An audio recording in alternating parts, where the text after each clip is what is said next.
All right, welcome back to another episode of Bo Knows. Not a lot, but Bo knows what he thinks about, and that's what really matters. So we all know that Hunter got convicted this week. Great, awesome, that's perfect. Who cares? I really don't care.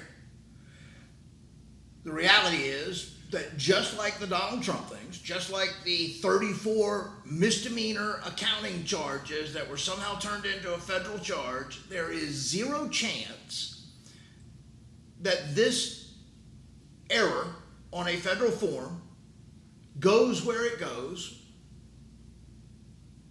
if Hunter's just a normal person. For two reasons. One, a normal person would have just said, yeah, I lied. You got all the information, you got all the evidence, yeah, I lied. Let's just go ahead and get my punishment over. It's probably going to be probation. But let's don't forget, not for a second, that this got to court because a year ago, Hunter Biden, in cohorts with the DOJ and Hunter Biden's attorneys, tried to get a sweetheart deal through that was going to literally give him immunity for any crime he may ever commit for the rest of his life anywhere. Who gets that deal? I want that deal. Hey, I'm just going to put it in here that says some language that says, if you ever do commit a crime anywhere, anytime, you can do that with impunity. How does that work for any normal person?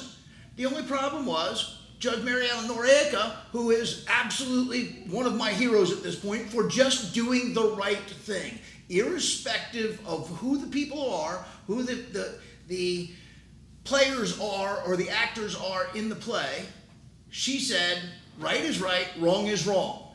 But they did their very best. Here's how this went down. Hunter's laptop gets found. The FBI has it in 2019.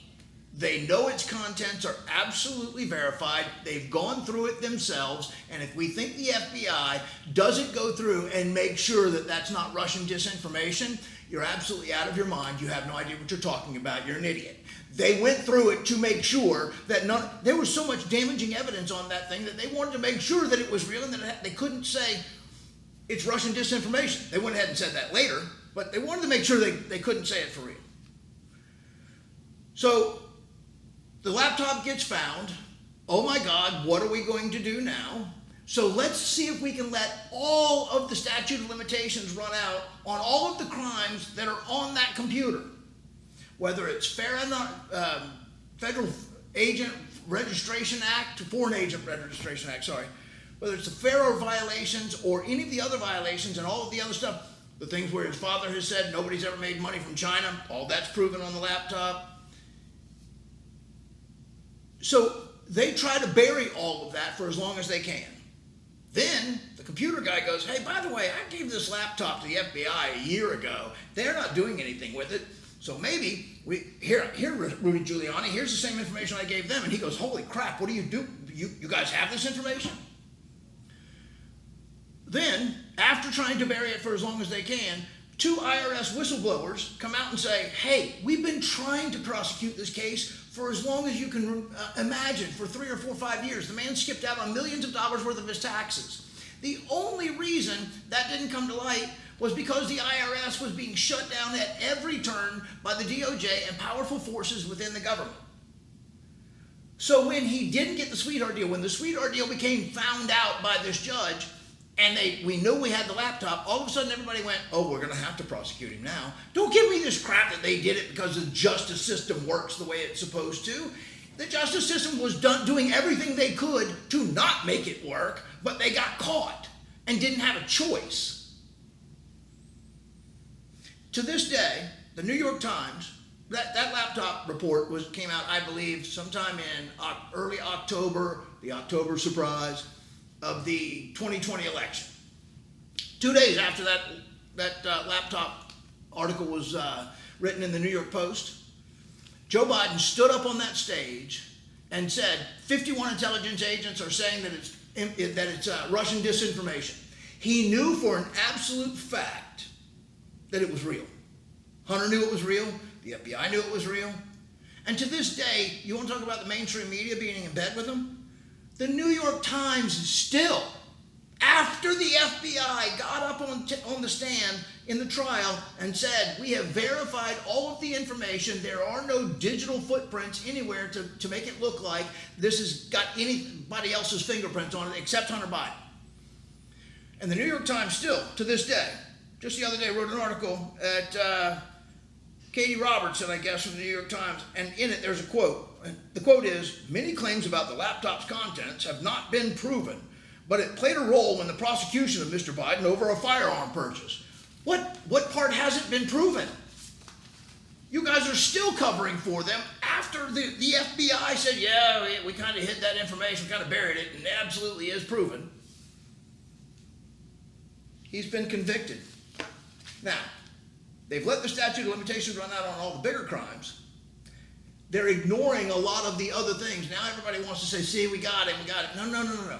There's a lot of other crimes that should be being prosecuted. I don't know that they ever will, but let's go with they would. Here's my take. If I'm Donald Trump, I pardon them all. First thing I do is go on TV and say, yeah, if I'm elected, what Joe said he wasn't going to pardon Hunter. I don't believe that. I think if he doesn't get elected, he would pardon him before he left office anyways. I would. I'm just telling you, if I was a dad and I was going to go, I'm going home and nobody reelected me and I'm not going to have the job anymore, my last day in office, I'm like, yep, my son's pardoned. Have a nice day. He can't go to jail. I'm just going to do it. Just telling you. But if you want to be the bigger man, Donald Trump should say right now, if I'm elected, one of the first things I will do on the first day in office is pardon Hunter Biden and Joe Biden for any and all crimes they may have committed now or in the past against the United States of America, and drop all of the investigations. Two reasons. One, makes you look like the bigger man. Makes you look like the guy that says, hey, I'm done with this lawfare. We've got things to do. We got work to do.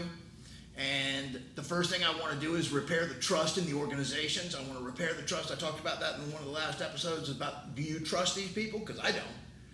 But one of the first things that would happen is, forget this revenge, forget everything else. I got business to do. I got work to do, and I don't have time to mess with all this. And so whatever they've done in the past, can't undo it. It's done. It is what it is. Whatever money they got, whatever this they got, whatever influence they had, it's gone. Shut it down. Let's move on.